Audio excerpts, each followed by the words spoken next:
Mercy.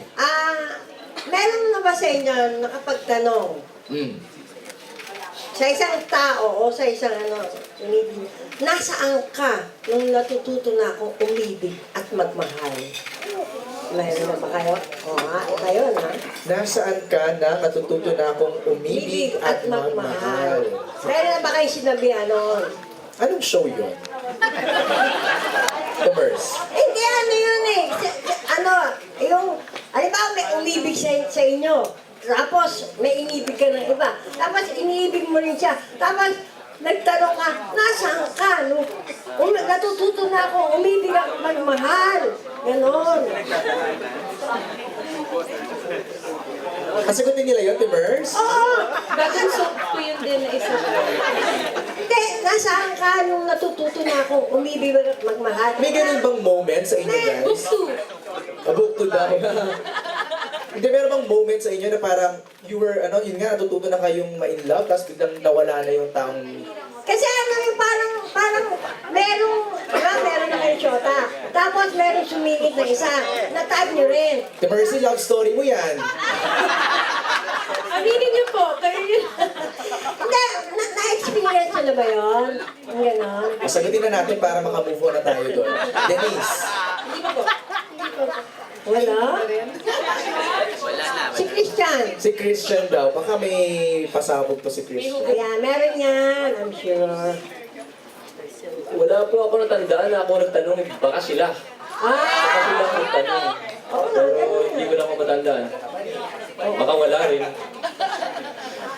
Okay. Tamers? Oo nga. Kasi may nagtanong na sa akin yan eh. Ay, yun ang sinasabi namin eh. Yan tayo eh. Dinadala sa personal sa trabaho, Tamers eh. Ayun. Thank you, Mercy, Parang gusto lang mag-pitch kay Tito Ricky Lee. Oo. Ay, speaking of Tito Ricky Lino, Sir Ricky, parang may movie na ganito nung 1986. Tama ba kami? 1986, so itong teleseryeng ito was inspired by that movie. Actually, Okay. si Juan was nag-suggest kay Charo Santos na gawin yung pelikula na basis ng isang teleserye. Okay. 1986. Yung Susan Rosas noon, siya si Bina Morales ngayon.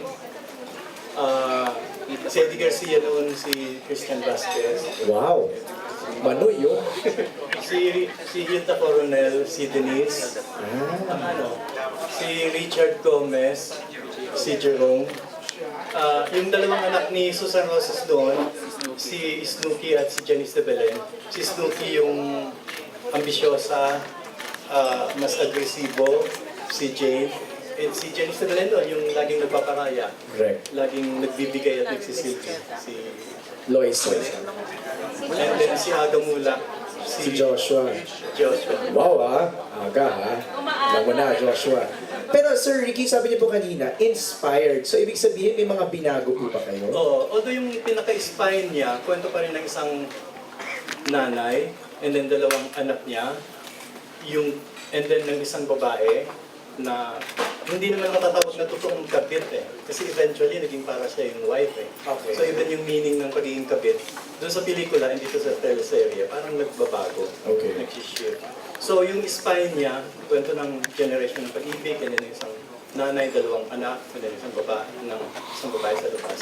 Yung pa rin naman ang sinusundan ngayon. Naglagyan lang kami ng parang prequel na love story, yung first generation ng love story. Okay. Yan naging 3 generation ng love stories na. And So, napakarami ng tweakings at pagbabago. Ayun. Pero yung spine, Solid pa rin. Ano doon pa rin po? Okay. Sir Ricky, thank you. May question tayo, Aaron, dito mula kay Leo Bukas. Gusto ko lang tanungin si Joshua at saka si Loisa. Anong unang-unang experience niyo nung sumalang kayo sa set para sa taping since first teleserye niyo ito? I-share nyo nga sa amin, nangatog ba ang tuhod nyo? Anong experience ang naramdaman niyo nung unang-una? Siyempre po, kinakabahan po kami kasi first day po namin sa taping. And Ano agad ang pinagawa sa inyo nung unang araw niyo? Ikaw, Loisa. kami po, naka-extend ako po si Jane po, may scene po na pinaiyak po kaming dalawa. Sobrang kinabahan po ako doon. Naiyak ka naman kaagad. Opo, kasi nadala po ako sa kanya, no, umiyak na din po siya. Tapos sobrang na-feel ko po siya dun sa eksena, kaya naiyak na po ako. Yun po. Joshua. Ako po, kinabahan, pero yung sinaman po, yung, Anong unang scene mo? yung parang sa recognition day po siya, na parang papalakpak ako na. Papalakpak lang. Tsaka po yung, kasi supportado ako po talaga, kasi may gusto ko nga po kay Corinne. Tapos, parang supportado ko siya, parang sobrang saya ko sa kanya. Parang yun. Palakpakan na yun Si Denise taka si Vina. Since dyan kasi, kayo yung dalawa yung pinaka-senior sa mga babae na artista. Paano nyo i-rate or anong experience mo sa mga performances nitong dalawang baguhan? Si Jane kasi hindi na siya baguhan, si Jerome kasi hindi na rin So, itong dalawang baguhan, paano nyo i-rate bilang mga baguhan sila? Actually, mahirap mag-rate, no? Kasi, unang-una, tinatry naman nila yung best para mapaganda yung bawat Hindi eksena. ba kayo nahirapan nung una? Naka-eksena One sila? thing kasi na talagang natutunan ko rin since matagal na rin ako sa business, isuportahan yung kapwa mo artista, lalo na baguhan. And they're there naman to listen.